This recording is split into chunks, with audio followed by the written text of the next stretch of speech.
वफाकी वज़ीर कानून आज़म नज़ीर तारड़ ने आईनी तरमीम आज दोनों ऐवानों से मंजूर होने की यकीन का इजहार किया है। वफाकी वज़ीर के मुताबिक हो सकता है मौलाना फजलुर रहमान खुद तरमीम कौमी असम्बली में पेश करें।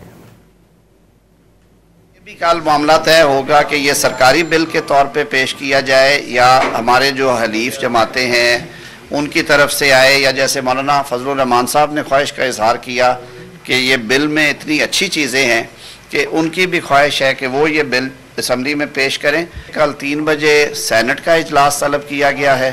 हम आज 3 बजे, मैं माजरत चाहता हूँ, मेरा ज़रा थोड़ा कैलेंडर उल्टा हुआ है और इतवार को बड़ी दफ़ा हुए हैं जी।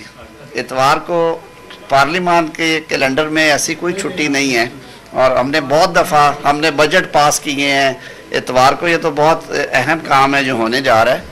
तो कल 3 बजे सेनेट ऑफ पाकिस्तान, आज 3 बजे सेनेट ऑफ पाकिस्तान और 5 बजे कौमी असम्बली जो है वो उसके इजलास जो हैं वो शेड्यूल्ड हैं पहले। आज अगर ये आईनी तरमीम मंजूर हो जाती है तो जो तरीक़ाकार इसमें होगा, हम पार्लियामान के पाबंद हैं हुकूमती नुमाइंदे होने के हवाले से, फिर आईनी तरमीम के मुताबिक होगा। अगर 25 अक्टूबर को मौजूदा तरीक़ेकार हुआ तो उसके मुताबिक होगा, इसमें कोई इबहम नहीं होना चाहिए।